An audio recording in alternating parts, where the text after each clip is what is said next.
ചൈതന്യ ജയ ജയ അദ്വൈത ചന്ദ്ര ജയ ഗൗര ഭക്ത വൃന്ദ ജ്ഞാനശലാകായ ചക്ഷുമലൈതമനതസ്മൈ ശ്രീ ഗുരുവേ നമഃ. ശ്രീ ചൈതന്യമനോഭീഷ്ടം സ്ഥാപിതമേന ഭൂതലെ സ്വയം രൂപകഥാമുഖ്യം ദദാതി സ്വഭാന്തികം വന്ദേഹം ശ്രീഗുരോ ശ്രീയുതപദകമലം ശ്രീഗുരുൻ വൈഷ്ണവാം ച ശ്രീരൂപം സാഗ്രജാതം സാദ്വൈതം സാവധൂതം പരിജനസഹിതം കൃഷ്ണ ചൈതന്യദേവം ശ്രീരാധാകൃഷ്ണപാദാൻ ശ്രീഗണലം വഞ്ചാകൽപതരൂപൃശ കൃപാ സിന്ധുഭ്യായ വചാപതിതാനാം പാവനേഭ്യോ വൈഷ്ണവേഭ്യോ നമോ നമഃ. ജയ ശ്രീകൃഷ്ണ ചൈതന്യ പ്രഭു നിത്യാനന്ദ ശ്രീ അദ്വൈത ഗദാധര ശ്രീവാസാദി ഗൗരഭക്ത വൃന്ദ. ഹരേ കൃഷ്ണ കൃഷ്ണ കൃഷ്ണ ഹരേ ഹരേ ഹരേ രാമ രാമ രാമ ഹരേ ഹരേ. കേൾക്കാമല്ലോ മാതാജി? ഹരേ കൃഷ്ണ.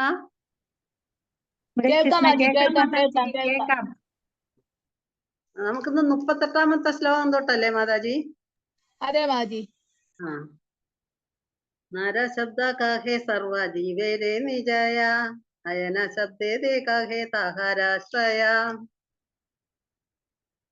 നാര എന്ന വാക്ക് ജീവജാലങ്ങളെ മൊത്തമായും അയനം എന്ന വാക്ക് അവയുടെ എല്ലാം ആശ്രയത്തെയും പ്രതിപാദിക്കുന്നു. അതായത് ആ ശ്ലോകത്തിന്റെ ഒരർത്ഥം ഞാൻ അങ്ങ് പറഞ്ഞിട്ട് തുടങ്ങാം. അതായത് നരനിൽ നിന്നുള്ള ജലം വാസസ്ഥലമായുള്ള ജലം, അതായത് ഗർഭോദകശായി വിഷ്ണുവിന്റെ വാസസ്ഥലമായ അതിൽ നിന്ന് വരുന്ന അതുകൊണ്ടാണ് നാരായണം എന്ന പേര് വന്നതെന്ന് പറയുന്നത്. നാരായണം. ഹരേ കൃഷ്ണ. ഹരിബോൾ. അടുത്ത ശ്ലോകം 39ാമത്തെ ശ്ലോകം. അത ഏവ തുമീഹാവോ മൂല നാരായണ കാരണ. ആകയാൽ അങ്ങ് മൂലനാരായണനാണ്, ഇതാണ് ഒരു കാരണം. ദയവായി ഞാൻ പറയാൻ പോകുന്ന രണ്ടാമത്തെ കാരണം ശ്രദ്ധിക്കൂ. ജീവേരേ ഈശ്വര പുരുഷാദി അവതാര തോമാര ഐശ്വര്യ അപാര. മാതാജി ഇങ്ങനെ ശ്ലോകം വായിച്ചു പോയാൽ മതിയല്ലോ? അതേ ഞാൻ ഇങ്ങനെ വേർഡ് ബൈ വേർഡ് ആയിട്ടൊക്കെ പറയണോ? ഹരേ കൃഷ്ണ. ഹരേ കൃഷ്ണ. ഹരേ കൃഷ്ണ മാതാജി. സാധാരണ ഇത് പറയുള്ളൂ, ഇങ്ങനെ വായിച്ചു പറയാറില്ല സാധാരണ. മാജി വായിച്ചിട്ട് അതിലെ മാജിക്ക് പോയിന്റ്സ് എന്തെങ്കിലും പറയാൻ കിട്ടുന്നത് പറഞ്ഞു പോണം മാജി. അങ്ങനെ പറഞ്ഞു പോട്ടോ? ഓ മാജി. കുറച്ചുകൂടെ ശ്ലോകം ഞാൻ മൊത്തം ശ്ലോകം ചൊല്ലിയിട്ട് പറഞ്ഞാ പോരെ? മതി മതി മതി മതി മതി. ജീവരേ ഈശ്വര പുരുഷാദി അവതാര തോമാര ഐശ്വര്യപാര. പുരുഷാവതാരങ്ങളാണ് ജീവസത്തകളെ നേരിട്ടുള്ള ഈശ്വരന്മാർ. എന്നാൽ അങ്ങയുടെ ശക്തിയും ഐശ്വര്യവും അവരുടേതിനേക്കാൾ ഉത്കൃഷ്ടമാണ്. അത ഏവാദീശ്വര തുമി സർവപിത തോമാര ശക്തി താൻ ജഗത് രക്ഷിത. അതുകൊണ്ടാണ് അങ്ങ് അതീശ്വരനും സർവപിതാവും. അവർ പുരുഷാവതാരങ്ങൾ അങ്ങയുടെ ശക്തി കൊണ്ട് ലോകത്തെ സംരക്ഷിക്കുന്നവരാണ്. നാരേരായനായ പാലന അതയേവോ തുമി മൂല നാരായണ. 3 പുരുഷാവതാരങ്ങളാണ് ഭൗതിക പ്രപഞ്ചത്തിലെ ജീവസത്തകളുടെ നേതാക്കൾ. പക്ഷെ ശ്രീകൃഷ്ണൻ പ്രകടിപ്പിച്ച പ്രബലമായ ശക്തി പുരുഷാവതാരങ്ങളുടേതിനേക്കാൾ അതിബൃഹത്താണ്. അതുകൊണ്ട് തന്റെ വിവിധ സമഗ്ര ഭാഗങ്ങളിലൂടെ സൃഷ്ടിയെ സംരക്ഷിക്കുന്ന ശ്രീകൃഷ്ണനാണ് ആദിപിതാവും നാഥനും. ജീവസത്ത സർവസ്വങ്ങളുടെ ആശയങ്ങളെ പോലും നിലനിർത്തുന്ന ശ്രീകൃഷ്ണനാണ് ആദിനാരായണൻ എന്ന കാര്യത്തിൽ ഒരു സംശയവുമില്ല. ഹൃദയ കാരണശൂന ശ്രീ ഭഗവാൻ അനന്ത ബ്രഹ്മാണ്ട ബഹു വൈകുണ്ഠാതീതാമ. അല്ലയോ ഭഗവാനെ, ദയവായി എന്റെ 3ാമത്തെ കാരണം ശ്രവിക്കൂ. അനന്തമായ ബ്രഹ്മാണ്ടങ്ങളും അളക്കാനാകാത്തത്ര വൈകുണ്ഠധാമങ്ങളുമുണ്ട്. ഇതേ യഥാ ജീവാതാര ത്രൈകാലിക കർമ്മ സാഹ ദേഹ സാക്ഷി തൂമി ജാന സഭ മർമ്മ. അങ്ങ് ഭൗതികാധ്യാത്മിക ലോകങ്ങളിലെ ജീവരാശികളുടെ എല്ലാം ത്രികാല ഭൂതഭാവി വർത്തമാനങ്ങളും അറിയുന്നു. കർമ്മങ്ങൾക്കെല്ലാം സാക്ഷി അങ്ങ് ആകയാൽ അങ്ങ് എല്ലാം അറിയുന്നു. തൊമാര ദർശനേ സർവ ജഗദേരാസ്ഥിതി ഭൂമിന ദേഹിലേക്കാരോ നഹി സ്ഥിതിഗതി. അങ്ങയുടെ മേൽനോട്ടത്താൽ വിശ്വപ്രപഞ്ചം നിലനിൽക്കുന്നു. അവിടത്തെ മേൽനോട്ടമില്ലാതെ അവയ്ക്ക് സ്ഥിതിയോ ഗതിയോ ഇല്ല. നാരേരായനായാതെ കരദർശന താഹതേയോ തഹാവോ തൂമി മൂല നാരായണ. ജീവരാശികളുടെ പ്രയാണം അങ്ങ് നിരീക്ഷിക്കുന്നു. ഇക്കാരണത്താലും അങ്ങ് ആദിനാരായണനാകുന്നു. ശ്രീകൃഷ്ണൻ തന്റെ പരമാത്മഭാവത്തിൽ അതീന്ദ്രിയവും ഭൗതികവുമായ സൃഷ്ടികളിൽ ജീവരാശിയുടെ ഹൃദയങ്ങളിൽ കുടികൊള്ളുന്നു. പരമാത്മാവെന്ന നിലയിൽ അവിടുന്ന് അവരുടെ ഭൂതവർത്തമാന ഭാവി കാലങ്ങളിലെ പ്രവർത്തികൾക്കെല്ലാം സാക്ഷ്യം വഹിക്കുന്നു. ശ്രീകൃഷ്ണന് ജീവസത്തകൾ അവയുടെ മുൻപുള്ള കോടാനകോടി ജന്മങ്ങളിൽ ചെയ്ത കാര്യങ്ങൾ അറിയാം. അവർ ഇപ്പോൾ ചെയ്യുന്നത് അവിടുന്ന് കാണുന്നുമുണ്ട്. അതുകൊണ്ട് ഇപ്പോൾ ചെയ്യുന്ന പ്രവർത്തികളുടെ ഭാവി ഫലങ്ങളും അവിടുന്ന് അറിയുന്നു. ഭഗവത്ഗീതയെ പ്രസ്താവിച്ചിട്ടുള്ളതുപോലെ ഭൗതിക ശക്തിക്ക് മേൽ അവിടുന്ന് വീക്ഷണമേൽക്കുമ്പോൾ സൃഷ്ടി ഉളവാകുന്നു. അവിടത്തെ മേൽനോട്ടമില്ലാതെ ഒന്നിനും നിലനിൽപ്പില്ല. ചരാചര സർവസ്വത്തിന്റെ കൽപ്പാന്ത വിശ്രമധാമത്തെ പോലും നോക്കി നടത്തുന്ന അവിടുന്നാകയാൽ അവിടുന്ന് തന്നെയാണ് ആദിനാരായണൻ. ഞാൻ ഇപ്പൊ കുറച്ച് വായിച്ച് പറയാം. അത് ആദിനാരായണൻ നമുക്കറിയാമല്ലോ. എല്ലാ ശ്ലോകങ്ങളിലും നമുക്ക് എല്ലാവർക്കും എല്ലാ കാര്യങ്ങളും നന്നായിട്ട് അറിയാന്നുള്ള കാര്യങ്ങളാണ്. അതായത് ഭൗതിക, അതായത് 3 പുരുഷാവതാരങ്ങള്, 3 വിഷ്ണുമാരും എല്ലാറ്റിന്റെയും പരമാത്മാക്കളാണ്. സർവ പ്രപഞ്ചങ്ങളുടെയും പരമാത്മാവാണ്. അതായത് ഗർഭോദകശായി വിഷ്ണു, ക്ഷീരോദകശായി വിഷ്ണു, കാരണോദകശായി വിഷ്ണു. അത് അറിയാമല്ലോ. അപ്പൊ ഈ ഓരോ വിഷ്ണുവിന്റെയും ഓരോ വിഷ്ണു, അതായത് ഗർഭോദകശായി വിഷ്ണു ഗർഭം ധരിക്കുന്നു, ക്ഷീരോദകശായി കാരണോദകശായി എല്ലാം ഇതിന്റെ ഭൗതിക വ്യവഹാരങ്ങൾ ചെയ്യുന്നു. അതായത് നാരായണൻ ഇതിന് മുൻപിലുള്ള ഒരു ശ്ലോകത്തിൽ പറയുന്നുണ്ട്, നാരായണൻ ശ്രീകൃഷ്ണനും ഒരേ ഭഗവാൻ തന്നെ, അവരുടെ ആകാര സവിശേഷതകൾ വിഭിന്നമാണ്. ശ്രീകൃഷ്ണൻ ഓടക്കുഴലേന്തിയ 2 കരങ്ങളും നാരായണന് ശംഖ്, ചക്രം, ഗദ, പത്മങ്ങളോട് കൂടിയ 4 കരങ്ങളുമുണ്ട്. അപ്പൊ നമ്മൾ പറയുന്ന നാരായണൻ, ഈ നാരായണൻ എല്ലാത്തിന്റെ ആദിമൂലം. നമുക്കിപ്പോ കുറെ കാര്യങ്ങൾ ബ്രഹ്മസ്തുതിയിൽ എല്ലാവർക്കും ഇത് അറിയാന്നുള്ള കാര്യങ്ങളാണ്. അതായത് 3 വിഷ്ണു നമുക്ക് ഇനി വരുന്ന ശ്ലോകങ്ങളിലാണ് അത് പറയുന്നത്. ഞാനെങ്കിലും അത് പറഞ്ഞു പോകാം. ഹരേ കൃഷ്ണ, കേൾക്കുന്നുണ്ടല്ലോ. 3 വിഷ്ണു ഭൗതിക വ്യവഹാരങ്ങളിൽ ബന്ധമുള്ളതിനാൽ മായയോട് അല്പം മമതയുണ്ട്. അതായത് ഈ 3 വിഷ്ണുക്കൾക്കും മായയോട് അല്പം മമതയുണ്ട്. അതായത് ഭൗതിക വ്യവഹാരം ചെയ്യുന്നവരാണ്. മായയുമായിട്ട് അല്പം വ്യവഹാരം ഉണ്ടെന്നാണ് പറയുന്നത്. മായയോട് അല്പം മമതയുണ്ട്. എന്നാൽ കൃഷ്ണന്റെ പരമപദത്തിന് ലവലേശം പോലും മായയുടെ കലർപ്പില്ല. അതായത് ഭഗവാന്റെ കലർപ്പില്ലാത്ത ഈ 3 ഭാവങ്ങളും ബ്രഹ്മ വിഷ്ണു, അതായത് ഗർഭോദകശായി, ക്ഷീരോദകശായി, കാരണോദകശായി, ഇവര് 3 മായയിൽ അല്പം മമതയുണ്ടെന്ന് പറയുന്നത് ഇവര് ഭൗതിക കാര്യങ്ങളിൽ സൃഷ്ടിസ്ഥിതി ഇതെല്ലാം ചെയ്യുന്നത് ഈ 3 ആണ്. ആദിപുരുഷനായ ഗോവിന്ദൻ ഇതിൽ ഒന്നും ഉൾപ്പെടുന്നില്ലെന്നാണ്. പക്ഷെ എല്ലാം അദ്ദേഹത്തിന്റെ കൈകളിലൂടെയാണ് പോകുന്നത്. അതാണ് ഈ ശ്ലോകങ്ങളിൽ ഇനി പറഞ്ഞു വരുന്നത്. കൃഷ്ണ കഹേനെ ബ്രഹ്മ തോമാരന ബുദ്ധി വചന ജീവഹൃദി ജലേ വൈശേഷേ നാരായണ. കൃഷ്ണൻ പറഞ്ഞു, അല്ലയോ ബ്രഹ്മാവേ, ഭഗവാൻ പറയുന്നതൊന്നും മനസ്സിലാക്കാൻ എനിക്ക് കഴിയുന്നില്ല. അല്ലയോ ജീവഭൂതങ്ങളുടെ ഹൃദയത്തിൽ സ്ഥിതി ചെയ്യുന്നവനും കാരണസമുദ്രത്തിൽ ശയിക്കുന്നവനുമാണല്ലോ ഭഗവാൻ നാരായണൻ. ബ്രഹ്മ കഹേ ജലേ ജീവയേ നാരായണ സത്യവചന. ബ്രഹ്മാവ് മറുപടി പറഞ്ഞു, ഞാൻ പറഞ്ഞത് ശരിയാണ്. ജലത്തിലും ജീവസത്തകളുടെ ഹൃദയത്തിലും വസിക്കുന്ന അതേ നാരായണൻ അങ്ങയുടെ ഒരു സമഗ്ര ഭാഗമല്ലാതെ മറ്റൊന്നുമല്ല. കാരണം തീ ഗർഭോഹ ക്ഷീരോദകശായി മായാദൂരെ സൃഷ്ടികരെ താതേ സഭമായി. നാരായണന്റെ കാരണോദകശായി, ഗർഭോദകശായി, ക്ഷീരോദകശായി രൂപങ്ങൾ ഭൗതിക ശക്തിയുടെ സഹകരണത്താൽ സൃഷ്ടി നടത്തുന്നു. ഈ വിധത്തിൽ അവർ മായയുമായി ബന്ധപ്പെട്ടിരിക്കുന്നു. അത് ഞാനിപ്പോ നേരത്തെ പറഞ്ഞല്ലോ. ഹരേ കൃഷ്ണ, കേൾക്കുന്നുണ്ടല്ലോ.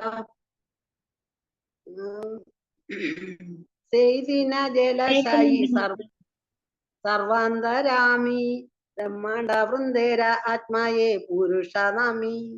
ജലത്തിൽ ശയിക്കുന്ന ഈ 3 വിഷ്ണുമാരും എല്ലാറ്റിന്റെയും പരമാത്മാക്കളാണ്. സർവ പ്രപഞ്ചങ്ങളുടെയും പരമാത്മാവാണ് ആദ്യപുരുഷൻ. ഹിരണ്യഗർഭേര ആത്മാ ഗർഭോദകശായി വൃഷ്ടി ജീവ അന്തരാമി ക്ഷീരോദകശായി. ഹിരണ്യഗർഭം എന്ന ജീവസഞ്ചയത്തിന്റെ പരമാത്മാവാണ് ഗർഭോദകശായി വിഷ്ണു. ക്ഷീരോദകശായി വിഷ്ണു ഓരോ ജീവസത്തയിലും ഉൾപ്പൂകുന്ന പരമാത്മാവുമാകുന്നു. ഏ സഭാരാദർശനേതേ ആച്ചേ മായ ഗന്ധ ഗുരീയ കൃഷ്ണേരാനാഹി മായ രസംബന്ധ. ഈ പുരുഷാവതാരങ്ങൾക്ക് മായയോട് അല്പം ബന്ധമുള്ളതായി ഉപരിപ്ലവമായി നമുക്ക് കാണാം. എന്നാൽ അവയ്ക്കുപരിയായി നാലാമത്തെ മാനത്തിൽ മായാശക്തിയുമായി ഏതൊരു ബന്ധവുമില്ലാതെ കൃഷ്ണൻ വർത്തിക്കുന്നു. ഈ മൂന്ന് പുരുഷന്മാർക്കും ഞാൻ നേരത്തെ പറഞ്ഞതുപോലെ കാരണോദകശായി, ഗർഭോദകശായി, ക്ഷീരോദകശായി വിഷ്ണു. മായ എന്ന് വിളിക്കപ്പെടുന്ന ഭൗതിക ശക്തിയുമായി ഒരു ബന്ധമുണ്ട്. എന്തുകൊണ്ടെന്നാൽ മായയിലൂടെയാണ് അവർ ഭൗതിക ലോകത്തെ സൃഷ്ടിക്കുന്നത്. യഥാക്രമം കാരണ ഗർഭ ക്ഷീര സമുദ്രങ്ങളിൽ ശയിക്കുന്ന ഈ മൂന്ന് മൂർത്തികളാണ് എല്ലാറ്റിന്റെയും പരമാത്മാവ്. കാരണോദകശായി വിഷ്ണുവാണ് സമസ്ത പ്രപഞ്ചങ്ങളുടെയും പരമാത്മാവ്. ഗർഭോദകശായി വിഷ്ണു സമഷ്ടിയായ ജീവസത്തകളുടെയും, ക്ഷീരോദകശായി വിഷ്ണു എല്ലാ വ്യക്തിഗത ജീവാത്മാക്കളുടെയും പരമാത്മാവാണ്. അവർക്കെല്ലാം ഏതെങ്കിലും വിധത്തിൽ ഭൗതിക ശക്തിയുടെ വ്യവഹാരങ്ങളിൽ ബന്ധമുള്ളതിനാൽ മായയോട് ഒരൽപ്പം മമതയുണ്ടെന്ന് പറയാം. എന്നാൽ ശ്രീകൃഷ്ണന്റെ പരമപദത്തിന് ലവലേശം പോലും മായയുടെ കലർപ്പില്ല. അവിടത്തെ അതീന്ദ്രിയ തലം തുരീയം അഥവാ നാലാമത്തെ അവസ്ഥ എന്ന് വിളിക്കപ്പെടുന്നു. ഞാനിത് ഇത്രയും പറഞ്ഞു കഴിഞ്ഞു. അപ്പൊ നമുക്ക് മനസ്സിലാക്കാനും പറ്റുന്നത് ഈ ഞാൻ ആദ്യത്തെ ശ്ലോകത്തിൽ പറഞ്ഞോ, അദ്വൈതമച്യുതമനാദി അനന്തരൂപമാദ്യം പുരാണ പുരുഷൻ നവ യൗവനം ചേഷു. അതായത് ആദി പുരുഷനാണ്, എല്ലാമാണ്. എങ്കിലും ഇന്നും നവ യൗവനയുക്തനായിട്ട് ഭഗവാൻ ഇരിക്കുന്നു. ഇതെല്ലാം ബ്രഹ്മാവിന്റെ പ്രാർത്ഥനയിലുള്ളത് തന്നെയാണ്. അതായത് ഇത് ബ്രഹ്മസംഹിതയിൽ. അപ്പൊ അതുപോലെ ഭഗവാൻ, അതായത് ഭഗവാനാണ് എല്ലാത്തിന്റെയും മൂല കാരണം. നമ്മൾ ഭഗവത്ഗീതയിലൊക്കെ കേട്ടിട്ട് എത്രയോ ശ്ലോകങ്ങളിൽ വായിച്ചിട്ടുണ്ട്. ഇപ്പൊ എനിക്ക് ശ്ലോകം ഒന്നും ഓർമ്മ വരുന്നില്ല. എല്ലാ സകലത്തിലും ഞാൻ ഉൾപ്പെടുന്നു, പക്ഷെ ഒന്നും എന്നെ ഒന്നും ബാധിക്കുന്നില്ല, കർമ്മഫലങ്ങളൊന്നും ബാധിക്കുന്നില്ല. ഇങ്ങനെ കുറെ ശ്ലോകങ്ങൾ പറയുന്നുണ്ട്, ഞാൻ ഇപ്പൊ ഓർത്തെടുക്കാൻ പറ്റില്ല. അതായത് രാമാവതാര സമയത്ത് ഭഗവാൻ ഇങ്ങനെ കാനനവാസം, അതായത് വനവാസത്തിന് പോകുമ്പോ ഇതിലാണെന്ന് തോന്നുന്നു, ഏത് വാത്മീകാശ്രമത്തിലാണെന്ന് തോന്നുന്നു ഭഗവാൻ പ്രവേശിച്ചിട്ട്. വാത്മീകി തന്നെന്ന് തോന്നുന്നു. എനിക്ക് വസിക്കാൻ കുറച്ച് സ്ഥലം ആവശ്യപ്പെടുന്നുണ്ട്.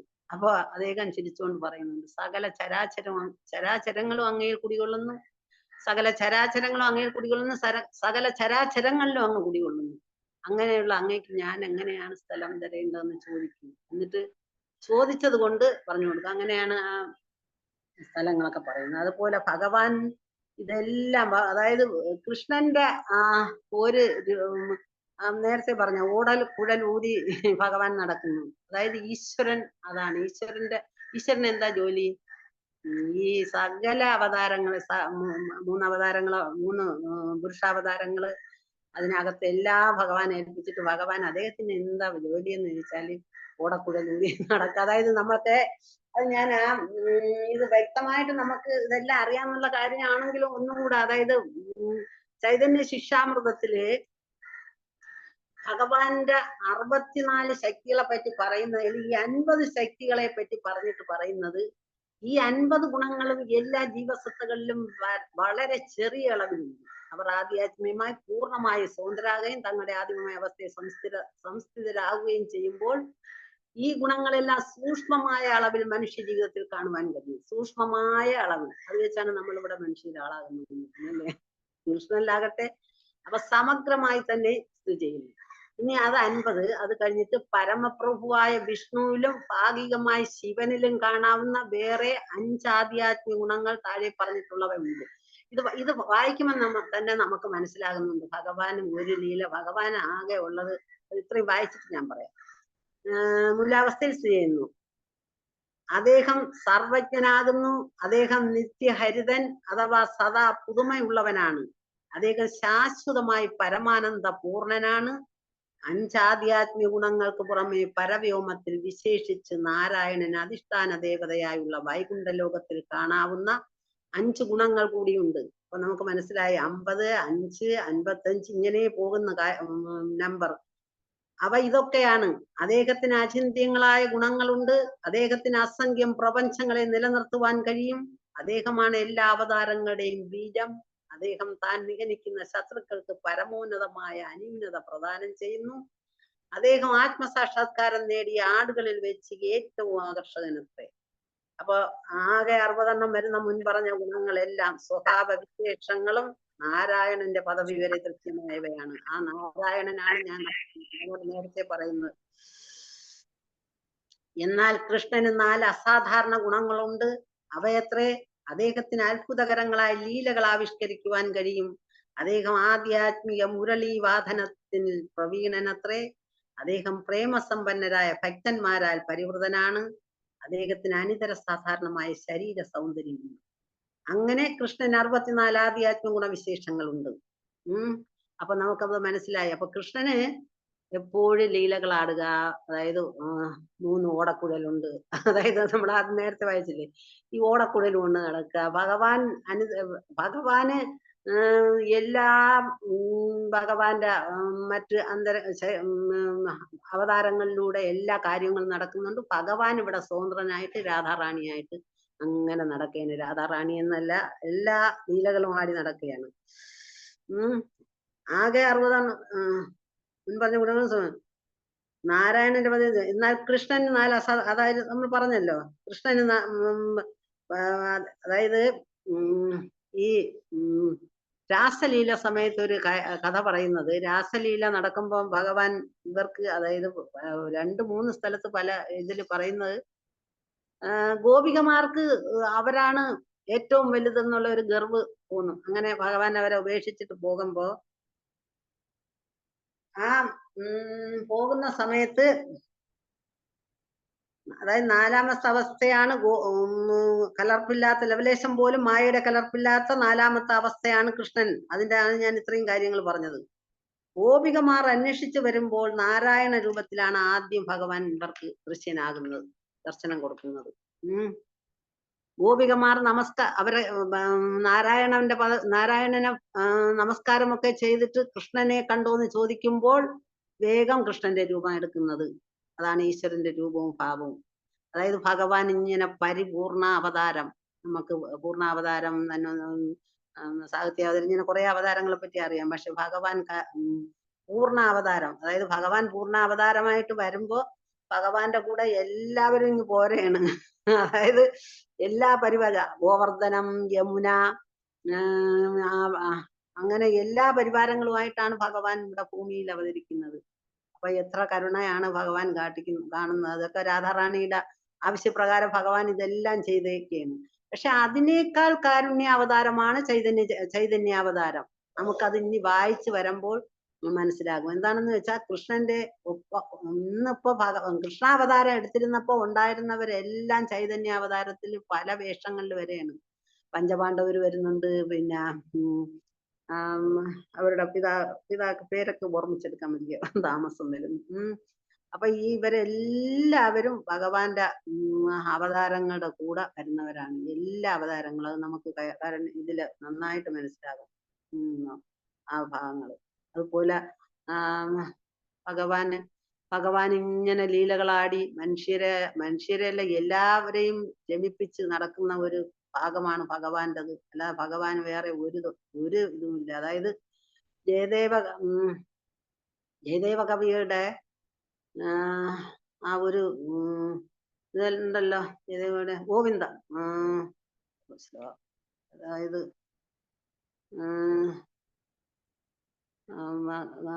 ജയദേവ കവിയുടെ ഗീതാ ഗോവിന്ദം, ഇങ്ങനെ വേഗം മറന്നു. പക്ഷെ നമ്മൾ ഈ പറഞ്ഞത് ഈ ഭഗവാന്റെ ഈ അവതാരങ്ങളുടെ കഥ നമ്മൾ ബ്രഹ്മവൈവർത്ത പുരാണത്തിൽ നന്നായിട്ട് പറയുന്നുണ്ട്. ആ ബ്രഹ്മവൈവർത്ത പുരാണത്തിൽ അത് നമുക്ക് വളരെ സിമ്പിളായിട്ട് മനസ്സിലാകും. പക്ഷെ നമ്മുടെ ഇസ്കോണിന്റെ ബുക്കല്ല, എന്നാലും അത് ബ്രഹ്മവൈവർത്ത പുരാണത്തിൽ ഭഗവാനും രാധാറാണിയും കൂടെ ഭൂലോകത്തു നിന്ന് വന്നിട്ട് ആദ്യ സൃഷ്ടി നടത്തുന്നതും അതിനുശേഷം ആണ് ബ്രഹ്മ വിഷ്ണു മഹേശ്വരന്മാർ വരയുന്നത്. അതിപ്പോ എന്തായാലും ഞാൻ അതിലോട്ട് പോകുന്നില്ല. അതിലോട്ട് പോയാല് പിന്നെ എനിക്കുള്ള എല്ലാം കൂടെ മറക്കും. അതായത് ഇങ്ങനെ ഒരു സത്യം പറഞ്ഞാല് എനിക്കിങ്ങനെ ഒരു ചൈതന്യ ചരിതാമൃതം ഇതിനകത്തോട്ട് വരാനോ ഇരിക്കാനോ ഒരു യോഗ്യതയില്ല, എനിക്കൊരു ഔചിത്യമില്ലായ്മ പോലെ തോന്നുന്നു. അതായത് ഒരുപാട് സീനിയേഴ്സിന്റെ ഒരു ഗ്രൂപ്പിലാണ് ഇത്. അതായത് മഹാപ്രഭു ഇത് ഒരു ഭക്തനോട് ചോദിക്കുന്ന കഥ അറിയാമല്ലോ. അതായത് ഭഗവത്ഗീത ഭഗവത്ഗീത കേട്ടിട്ട് കരഞ്ഞുകൊണ്ടിരിക്കുന്ന ഒരു ഭക്തനോട് മഹാപ്രഭു ചോദിക്കും, ഭഗവത്ഗീത എല്ലാം മനസ്സിലായോ എന്ന് ചോദിക്കും. എല്ലാം നന്നായിട്ട് മനസ്സിലായോ? ഭഗവത്ഗീത നന്നായിട്ട് അപ്പോഴും അദ്ദേഹം പറയും, ഇല്ല പ്രഭു, എനിക്ക് ഒന്നും മനസ്സിലായില്ല. അപ്പൊ മഹാപ്രഭു ചോദിക്കും, പിന്നെന്തേ ഈ കണ്ണുനീരിന് കാരണമെന്ന് ചോദിക്കും. അപ്പം പറയും, തേരെന്ന് കാണുന്നുണ്ട്, തേരിലിരിക്കുന്ന അർജുനനെ കാണുന്നുണ്ട്, അവിടെ നിന്ന് ഉപദേശിക്കുന്ന ഭഗവാനെ ഞാൻ കാണുന്നുണ്ട്, അത് മാത്രമേ എനിക്കറിയാവൂ, അതാണ് ഞാൻ കരഞ്ഞതെന്ന് പറയും. അതേ ഒരവസ്ഥയാണ് എൻ്റെതും. എനിക്കല്ലാതെ ഫിലോസഫിയോ സൈക്കോളജിയോ ഒന്നും ഈ ശ്ലോകങ്ങളിലെ, അതായത് വേദശാസ്ത്രങ്ങളിലെ ശ്ലോകങ്ങളിലെ ഒന്നും തന്നെ എനിക്ക് പറയാൻ അറിഞ്ഞുകൂടാന്നുള്ളത് ഞാൻ ആദ്യമേ പറയാണ്. പിന്നെ നമുക്ക് ഇതിലേക്ക് പോകാം. അതായത് ഗീതാഗോവിന്ദം, ജയദേവ സ്വാമികളുടെ കവിയുടെ ഗീതാഗോവിന്ദത്തില് നമ്മൾ രാസലീല, അതായത് രാസലീല നടത്തുന്നത് പോലെ, അതിനേക്കാൾ രാസലീല നമുക്ക് സാധാരണ ഒരാൾക്ക് ഒരു ഗുരുവിന്റെ സാന്നിധ്യത്തിൽ അല്ലാതെ രാസലീല വായിക്കാനോ കേൾക്കാനോ പാടില്ല എന്ന് പറയും. അതുപോലെയാണ് രാസലീലയേക്കാൾ ഞാൻ ഗീതാഗോവിന്ദം വായിക്കുമ്പോൾ എനിക്കും ഒരു ചെറിയ പേടി തോന്നും, എനിക്കിത് വായിക്കാമോ എന്ന്. അത്ര വലിയ ഒരു ഔന്നത്യമുള്ള ഒരു ഗ്രന്ഥമാണ് ഗീതാഗോവിന്ദം. അതായത് ഈ ഇന്ത്യയിൽ ഇന്ത്യ മഹാരാജ്യത്ത് എല്ലാ ക്ഷേത്രങ്ങളിലും വായിക്കുന്ന ഒരു ഗ്രന്ഥമാണ് ഗീതാഗോവിന്ദം. അതുപോലെ ഭഗവാൻ ഈ രാസലീല പോലെ, അതായത് ഭഗവാന് വെണ്ണം മോഷ്ടിക്കുക, രാസലീല നടത്തുക, അതൊക്കെ ഭഗവാന്റെ ലീലകൾ. അതാണ് നമ്മൾ ഈ ശ്ലോകങ്ങളിൽ അതിൽ ഞാൻ വായിച്ച ലീല. 3 ഓടക്കുഴലുണ്ട്, വംശി, വേണു, മുരളി. ഈ ഓടക്കുഴൽ ഊതി ഭഗവാൻ ഇങ്ങനെ ഒരു കളിയാടി നടക്കുകയാണ്. അതാണ് ഭഗവാന്റെ ഈശ്വരന്റെ സ്വരൂപം, അത് തന്നെയാണെന്നാണ് അറിവുള്ളവർ ഒരുപാട് പറയുന്നത് ഞാൻ കേട്ടിട്ടുണ്ട്. അതിനെപ്പറ്റി ഞാനിപ്പോ വിവരിക്കുന്നില്ല. അതായത് എന്തായാലും രാസലീല, നമ്മൾ രാസലീലയെ പറ്റി കേട്ടിട്ടുണ്ട്. ഒരിടത്ത് പോലും രാസലീല നടത്തിയിട്ട് അവരുടെ ഭർത്താക്കന്മാര്, പതിമാര് ഒരിക്കലും ഒരു ഗോപസ്ത്രീകളെ അന്വേഷിച്ചതായിട്ട് ഒരിടത്തും ഞാൻ കേട്ടിട്ടില്ല. വല്ലതും കേട്ടിട്ടുണ്ടെങ്കിൽ അത് പറയാം. അതായത് അത് എന്തുകൊണ്ടാണെന്ന് വെച്ചാൽ, രാസലീല സമയത്ത് ഭഗവാനോടൊപ്പം ഉള്ള അവരുടെ ഭർത്താക്കന്മാരോടൊപ്പമുള്ള ഭൗതിക ശരീരം അവരുടെ കിടക്കയിൽ തന്നെ കാണുമെന്നാണ്. ഭഗവാനോടൊപ്പം നടത്തുന്ന അവരുടെ ആത്മീയ ശരീരമാണ്, ഗോപികമാരുടെ ആ ശരീരം. എല്ലാം അങ്ങനെയാണ്. അങ്ങനെ കുറെ കഥകൾ പറയുന്നുണ്ട്. പക്ഷെ രാസലീല, ഭഗവാന്റെ ആ ഗോപിക ഗീതം ഒക്കെ വായിക്കുമ്പോൾ നമുക്ക് അത് കാര്യമായിട്ടാണ് അത് പറയുന്നത്. ഗീതാഗോവിന്ദം എഴുതുന്ന ജയദേവ ഗോസ്വാമികൾ എഴുതി വെക്കുന്ന ഗീതാഗോവിന്ദം അവസാനം അദ്ദേഹത്തിന് രാധാറാണിയുടെ കാല് പിടിക്കുന്ന ഭാഗം വരുമ്പോ സംശയം തോന്നും, ഇതിങ്ങനെ പറയാമോ? ഇങ്ങനെ ഭഗവാൻ രാധാറാണിയുടെ കാല് പിടിക്കുന്നത് എനിക്ക് തെറ്റിപ്പോയോ എന്ന് തോന്നിയിട്ട് അതവിടെ അറിയാമല്ലോ ഗീതാഗോവിന്ദത്തിന്റെ കഥയെല്ലാം. അത് അവിടെ വെച്ചിട്ട് അദ്ദേഹം കുളിക്കാൻ പോകുന്നതും ഭഗവാൻ തന്നെ വരുന്നതും ഭഗവാൻ വന്ന് അത് തന്നെ വെട്ടിയ ഭാഗം വീണ്ടും തിരുത്തി എഴുതുന്നതും അതെല്ലാം. അപ്പൊ ഈ അവസാനം ഭഗവാൻ ജയദേവ കവികൾ വരുമ്പോ ഇങ്ങനെ ചോദിക്കുമ്പം പറയും, അങ്ങ് തന്നെയല്ലേ വന്നിരുന്നതും ഇതെല്ലാം പറയും. അപ്പം ഭഗവാൻ എല്ലാം കവികൾക്ക് മനസ്സിലാകും ഭഗവാൻ തന്നെയാണ് വന്നത്. അപ്പൊ ആ ഒരു ഭാഗത്ത് ജയദേവ കവികള് ഇത് അവരോട് പേര് ഹരേ കൃഷ്ണ പേര് ആർക്കെങ്കിലും ഓർമ്മയുണ്ടോ? പത്മാവതി. പത്മാവതി, അതെ അതെ, പത്മാവതി. പത്മാവതിയോട് അവരുടെ പാദം പിടിച്ചിട്ട് ഇങ്ങനെ പറയും, പത്മാവതി, നിനക്കാണല്ലോ ഈ ഭാഗ്യം കിട്ടിയത്, ഭഗവാനെ കാണാനുള്ള ഭാഗ്യം നിനക്കാണല്ലോ കിട്ടിയെന്ന് പറയും. അപ്പോ ഭഗവാന്റെ അശരീരി കേൾക്കും. ജയദേവ കവികളെ ഭാര്യയുടെ കാല് പിടിക്കുന്ന കഥക് തുറന്നു കിടക്കുകയാണ്, വെളിയിൽ ആരും കാണണ്ട, ഭാര്യയുടെ കാല് പിടിക്കുന്ന ആരും കാണണ്ടെന്ന് ഇങ്ങനെ ഒരു കളിയാക്കൽ പോലെ ഇത് ഞാൻ അവിടെ വായിച്ചിട്ടുണ്ട്. അപ്പൊ അത് ഭഗവാൻ പറഞ്ഞത്, ഭഗവാൻ രാധാറാണിയുടെ കാല് പിടിച്ചെന്ന് പറഞ്ഞപ്പോ പക്ഷെ ആ ഭാഗം മനസ്സിലായല്ലോ, ഞാൻ കൂടുതൽ വിവരിക്കുന്നുണ്ടല്ലോ. അതേപോലെ ഭഗവാന്റെ ആ ലീലകള് നമുക്ക് ആ ഭഗവാന്റെ ലീല ഞാൻ പറഞ്ഞ സത്യം പറഞ്ഞാല് ഇങ്ങനെ നമ്മൾ വായിച്ച് വായിച്ച് വായിച്ച് എത്ര നാൾ കൊണ്ട് വായിക്കുന്നു നമ്മൾ അറിയുന്നു. ചില സമയങ്ങളിൽ അത് എന്റെ ബുദ്ധി ഈ കുറവായിരിക്കും, ചെറിയ ബുദ്ധി. ചില സമയങ്ങളിൽ നമുക്ക് തോന്നിപ്പോകും, എന്തിനാണ് ഇങ്ങനെ വായിക്കുന്നത്, ഭഗവാനെ പറ്റി എല്ലാം പറഞ്ഞു വായിച്ചു എല്ലാം കഴിഞ്ഞു, ഇനി നമ്മൾ എന്താണ്, ഇനി സംശയമുണ്ടോ നമുക്ക്, പിന്നെ എന്തിനാണ് ഇങ്ങനെ വായിക്കുന്നതെന്ന് ചില സമയങ്ങളിലെങ്കിലും തോന്നിപ്പോകും. ഹരേ കൃഷ്ണ, ഹരിബോൽ. അതായത് ഭഗവാന്റെ ആ ലീലകള് നമുക്ക് എത്ര കേട്ടാലും മതിയാകില്ല, കഥകൾ കേട്ടാൽ മതിയാകില്ല.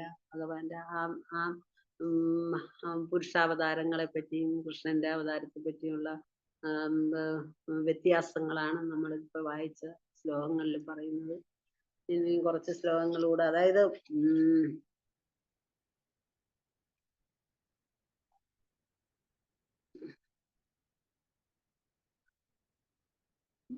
അടുത്ത 53 നമ്മൾ 52 ശ്ലോകം വരെ വായിച്ചല്ലേ, 53-ാമത്തെ ശ്ലോകം.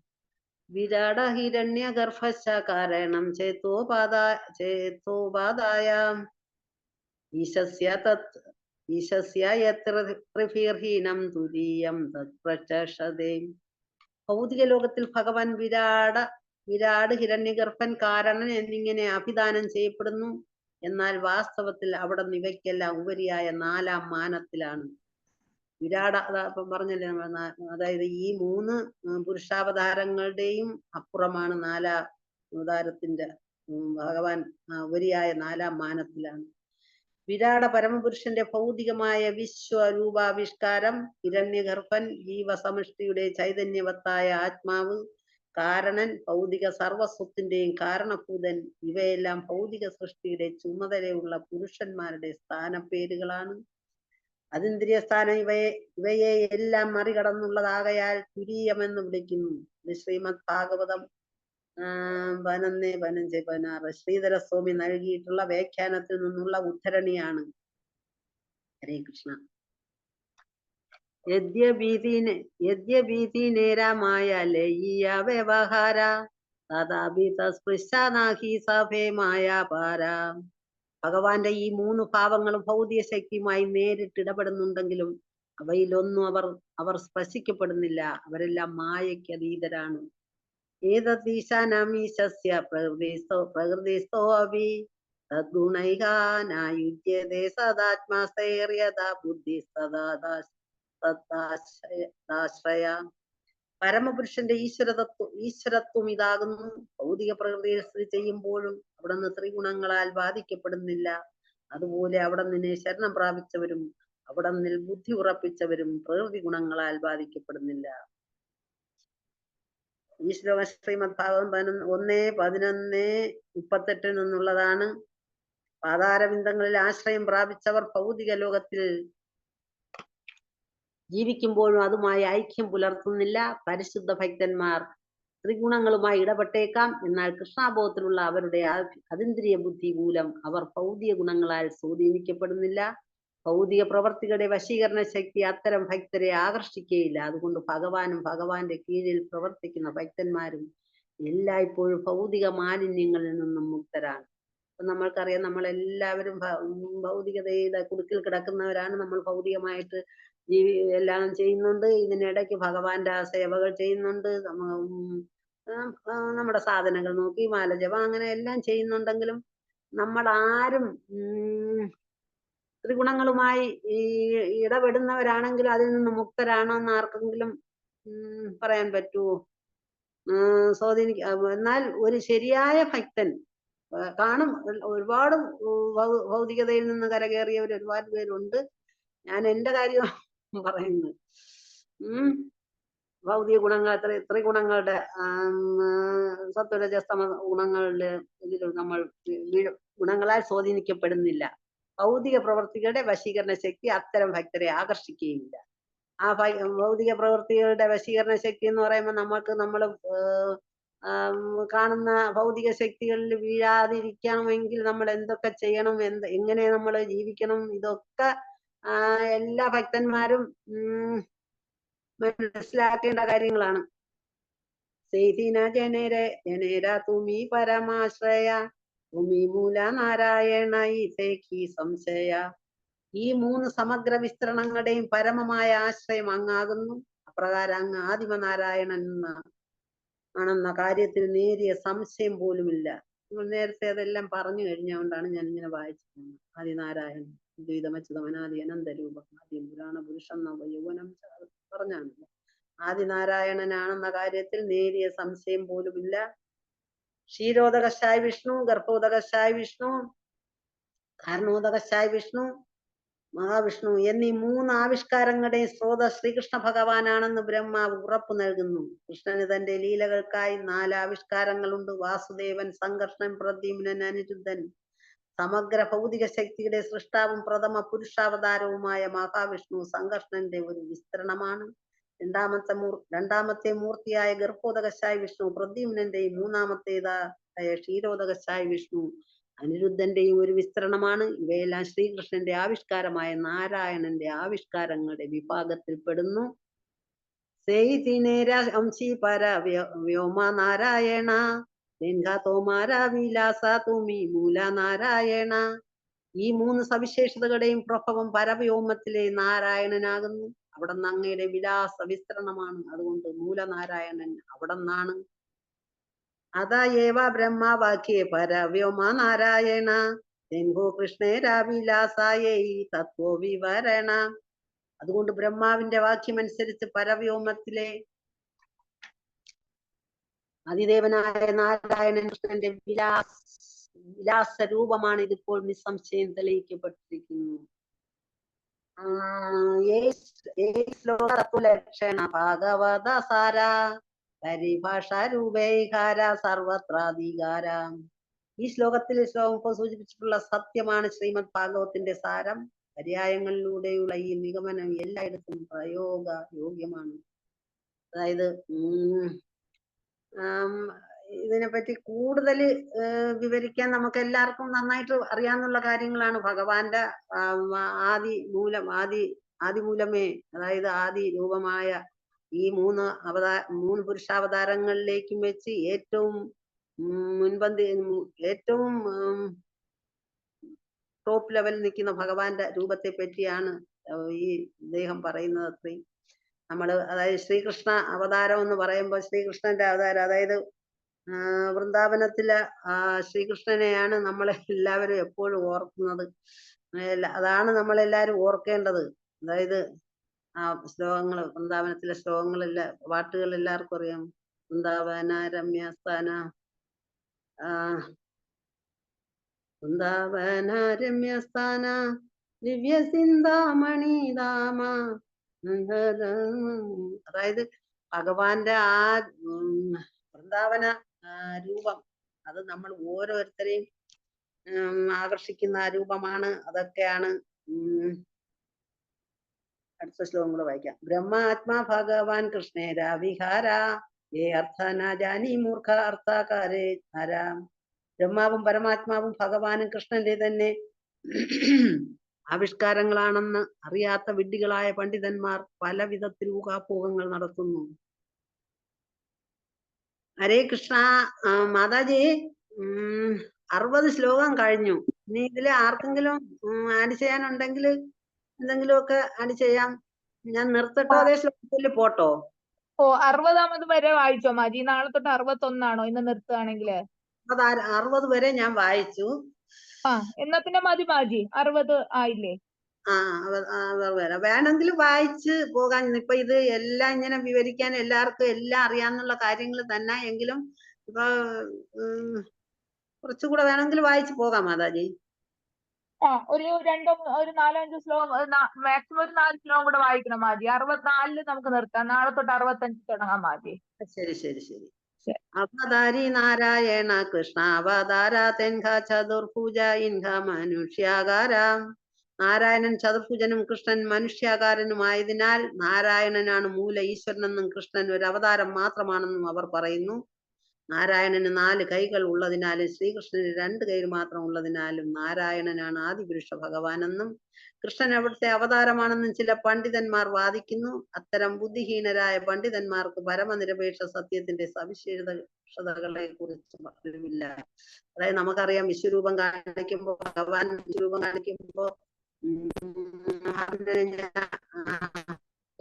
ചതുർഭുജ രൂപം ഈ വിശ്വരൂപം കണ്ടിട്ട് ഭയമാകുന്നു, നിന്റെ സാധാരണ രൂപം കാണിച്ചു തരാൻ പറയും. സാധാരണ ഇപ്പൊ നമ്മൾക്ക് ഭക്തന്മാർക്ക് നമ്മുടെ എല്ലാവർക്കും അറിയാം ഭഗവാന്റെ ആ കൃഷ്ണന്റെ രൂപമാണ് നമുക്ക് ഏറ്റവും ആകർഷണവും ഭക്തിയും നൽകുന്നത് നമുക്കറിയാം. പക്ഷെ സാധാരണ ആൾക്കാർക്ക് നാരായണന്റെ ചതുർഭുജ രൂപമാണ്. അതാണ് ഞാൻ നേരത്തെ കുറെ കാര്യങ്ങൾ ചതുർഭുജം ആയ കാര്യങ്ങൾക്കാണ് ചിലർക്ക് വിശ്വാസവും. അതുകൊണ്ട് അതാണ്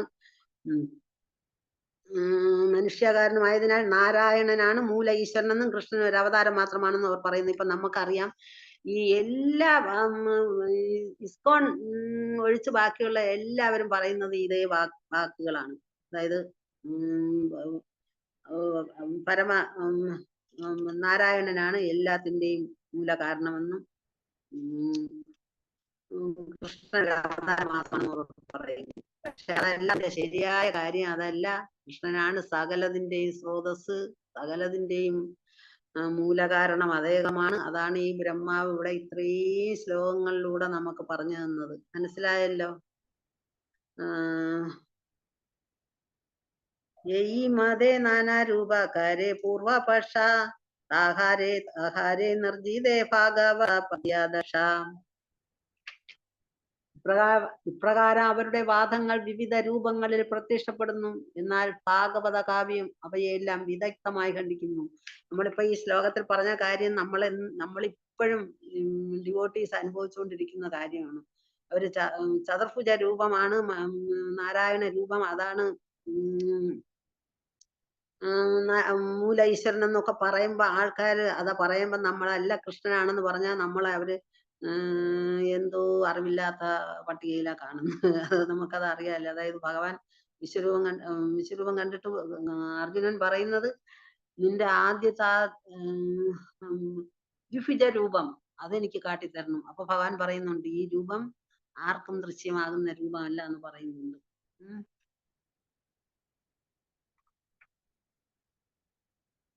പ്രകാരം അവരുടെ വാദങ്ങൾ വിവിധ രൂപങ്ങളിൽ പ്രത്യക്ഷപ്പെടുന്നു. എന്നാൽ ഭാഗവത കാവ്യം അവയെല്ലാം വിദഗ്ധമായി ഖണ്ഡിക്കുന്നു. ഭാഗവത കാവ്യം എന്നാൽ ഈ ഭാഗവത കാവ്യം വായിക്കുന്നവർ പോലും ഇപ്പൊ എല്ലായിടത്തും ഭാഗവത സപ്താഹ ഇതെല്ലാം നടത്തുന്നു. അവര് പോലും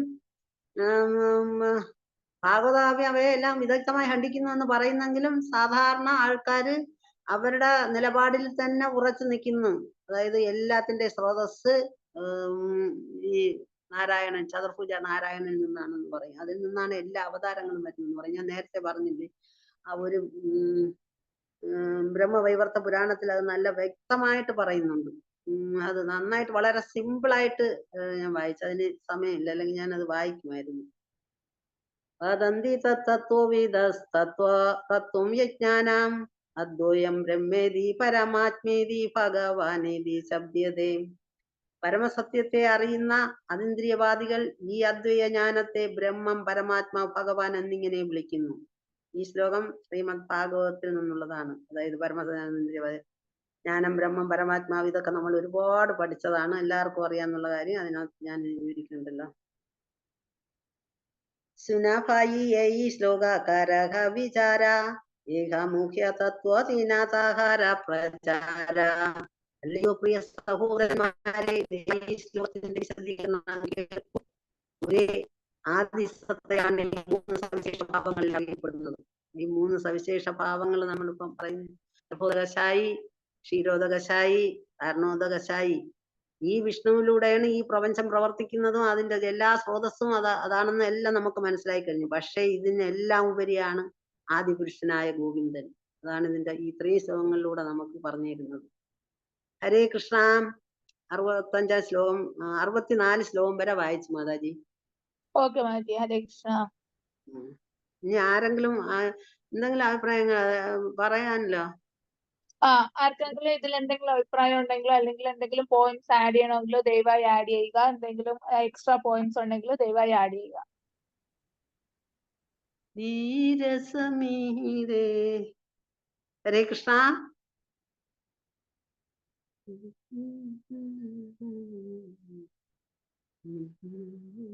ഹരേ കൃഷ്ണ. എല്ലാ പ്രഭുസും മാതാജീസിനും കേൾക്കാന്ന് വിചാരിക്കുന്നു. ദയവായി നിങ്ങളുടെ എന്തെങ്കിലും നന്നായിരുന്നു class. Thank you Mataji. Hare Krishna. Haribol. Hare Krishna. ഇന്ന് ക്ലാസ് എടുക്കേണ്ട ആള് മാതാജി ആയിരുന്നില്ല. മാതാജിക്ക് ഒരു അത്യാവശ്യം വന്നപ്പോ മാതാജി നമ്മളെ ക്ലാസ് ഇന്ന് മുടക്കണ്ടെന്ന് വിചാരിച്ചിട്ട് മാജിക്ക് സുഖമില്ല. എന്നിട്ടും കൂടെയാണ് മാജി വന്ന് ഇത്രയും പറഞ്ഞത്. താങ്ക് യു വൃന്ദാവനേശ്വരി മാജി. ഹരേ കൃഷ്ണ. ഹരിബോൾ. താങ്ക് യു മാതാജി. താങ്ക് യു മാതാജി. അതായത് ഒന്നും എന്താ പറഞ്ഞ കണക്ക് ഒന്നും കുറെ ശ്ലോകങ്ങൾ നമുക്ക് അറിയാല്ലേ. ഒന്നും അറിഞ്ഞൂടെങ്കിലും ഭഗവാനെ പറ്റി ഞാൻ നേരത്തെ പറഞ്ഞ പോലെ മഹാപ്രഭു വരും. ഒന്നും അറിഞ്ഞൂടെങ്കിലും ഭഗവാനെ പറ്റി എന്തെങ്കിലും പറയാനൊരു അവസരം കിട്ടിയാ ഞാൻ നേരത്തെ ഇന്നാള് ഒരു ഗ്രീഡി, അതായത് ഒരു അത്യാഗ്രഹം കൊണ്ട് നമ്മളങ്ങ് കയറിയിരുന്ന് പറയാൻ തുടങ്ങുമ്പോ ഒന്നും അറിയില്ല എന്ന് പറഞ്ഞ കണക്ക് ഞാൻ പറഞ്ഞു ഇതൊരു വലിയ സീനിയേഴ്സിന്റെ ഗ്രൂപ്പാണ്, ഇതിനകത്ത് കയറിയിരുന്നു എന്തെങ്കിലും പറയാനുള്ള ഒരു യോഗ്യത എനിക്കില്ല, ഒരു ഔചിത്യമായിട്ട് എനിക്ക് തോന്നുന്നില്ല എന്നൊക്കെ ഞാൻ പറഞ്ഞ് എന്തായാലും കേട്ടവർക്ക് എല്ലാ എന്റെ വായനയെങ്കിലും കേട്ടവരോട് എല്ലാരോടും നമസ്കാരം. ഹരേ കൃഷ്ണ. ഹരിബോൽ. ഹരേ കൃഷ്ണ മാജി. താങ്ക് യു മാജി. Thank you. മാജി നന്നായിട്ട് വായിക്കും. മാജിക്ക് എല്ലാം എഴുതുകയും ചെയ്യും. പക്ഷെ മാജിക്ക് കുറച്ച് സമയം വേണം. അത് ഓർത്തെടുത്ത് എവിടെ നിന്നാണെന്ന് അടുക്കി എടുക്കാൻ കുറച്ച് സമയം വേണം. അതാണ് മാജിയുടെ ഒരേ ഒരു കാര്യം. ഒക്കെ എഡിറ്റ് ചെയ്തെടുക്കാൻ എനിക്ക് ഓർമ്മ വളരെ കഷ്ടിയാണ്. എഡിറ്റ് ചെയ്തെടുക്കാനൊക്കെ എനിക്ക് വളരെ അതുകൊണ്ട് ഞാൻ എല്ലാം ഒഴിവാക്കുന്നത്. ഈ പറഞ്ഞ കണക്ക് ഞാനും എന്റെ കണ്ണനും മാത്രമാക്കിയിരിക്കാനാണ്. മാജിക്ക് ഒരു പുഷ്പഗോപാലുണ്ട്. മാജിയുടെ ഗോപാലും കൂടെ ഉള്ള ജീവിതമാണ് മാജിയുടേത്. ഹരേ കൃഷ്ണ. ഹരിബോൽ. ഹരേ കൃഷ്ണ. ഹരിബോൽ. ഹരേ കൃഷ്ണ. അപ്പൊ ആർക്കും വേറെ പ്രത്യേകിച്ച് അഭിപ്രായമൊന്നും ഇല്ലെങ്കിൽ നമുക്ക് നിർത്താം. എനിക്ക് തോന്നുന്നു കഥാമൃത പ്രഭു കേറിയില്ലാന്ന് തോന്നുന്നു. ട്രാവലിംഗ് എന്തോ ആയിരിക്കും. എന്താണെന്ന് കേറി കഥാമൃത ഉണ്ടല്ലോ. കഥാമൃത പ്രഭു. ഹരിബോൽ. ഹരേ കൃഷ്ണ. മാജി തണവപ്പണ. മാജി ഭഗവാൻ അനുഗ്രഹിക്കട്ടെ. ഞാൻ ജഗന്നാഥപുരി ഡാമിൽ നിന്നാണ് ഇപ്പൊ കയറിയത്. ഞാൻ സ്ഥലത്ത് അവൈലബിൾ അല്ല. അവിടെ നിന്നുകൊണ്ട് കേൾക്കുന്നത് തന്നെ ഒരു ഭാഗ്യമല്ലേ പ്രഭു. ആണാണ്. എനിക്ക് സത്യം പറഞ്ഞാൽ എനിക്ക് ഒന്നും പറയാൻ പറ്റിയില്ല. എന്തായാലും എനിക്ക് അല്ല മാതാജി, അത് കുഴപ്പമില്ല. ഞാൻ അല്പം ലേറ്റായാണ് കയറിയത്. അതുകൊണ്ട് ക്ലാസ് മൊത്തത്തിൽ കേൾക്കാൻ പറ്റുന്ന സാഹചര്യത്തിലായിരുന്നില്ല. എന്തായാലും മാതാജി റെഗുലറായിട്ട് ക്ലാസ് എടുക്കുന്ന വ്യക്തി ആയതുകൊണ്ട് ഒരിക്കലും മോശമാവില്ല എന്ന് എനിക്കറിയാം. അതാണ് അല്പം ലേറ്റായിട്ടാണെങ്കിലും മാതാജിയെ ഞാൻ ഇന്നത്തെ ദിവസം വേറെ ആരും ഇല്ലാത്തതുകൊണ്ട് അറേഞ്ച് ചെയ്തത്. പക്ഷെ അത് മാതാജി ആരോഗ്യ പ്രശ്നങ്ങളാൽ മാതാജി ബുദ്ധിമുട്ട് അനുഭവിക്കുന്നുണ്ടെങ്കിൽ കൂടിയും വളരെ ആത്മാർത്ഥമായി മാതാജി മുന്നോട്ട് വരികയും അത് വളരെ ഗംഭീരമായി തന്നെ കംപ്ലീറ്റ് ചെയ്യുകയും ചെയ്തു എന്നുള്ളതിന് തെളിവാണ് 5:45 കഴിഞ്ഞിട്ടും നമ്മൾ ഈ ക്ലാസ് കണ്ടിന്യൂ ചെയ്യുന്നത്. അപ്പോ മാതാജിയുടെ ആത്മാർത്ഥതയ്ക്കും നന്ദി മാതാജി. അതേപോലെ പാർട്ടിസിപ്പൻസിനും ഹൃദയപൂർവ്വം നന്ദി പറയുന്നു. Thank you Mataji. വളരെ സന്തോഷം. നന്ദി. ഹരേ കൃഷ്ണ. ഹരേ കൃഷ്ണ. ഹരേ കൃഷ്ണ. വാഞ്ചകൽപതരൂപേഷ കൃപാ സിന്ധുഭ്യേവ ച പതിതാനാം പാവനേഭ്യോ വൈഷ്ണവേഭ്യോ നമോ നമഃ. അനന്തകോടി വൈഷ്ണവ വൃന്ദ की जय. नामाचार्य हरिदास ठाकुर की जय. श्रील प्रभुपाद की जय. श्रील गुरुदेव की जय. गौर प्रेमानंदे. हरि हरि बोल. हरे कृष्णा.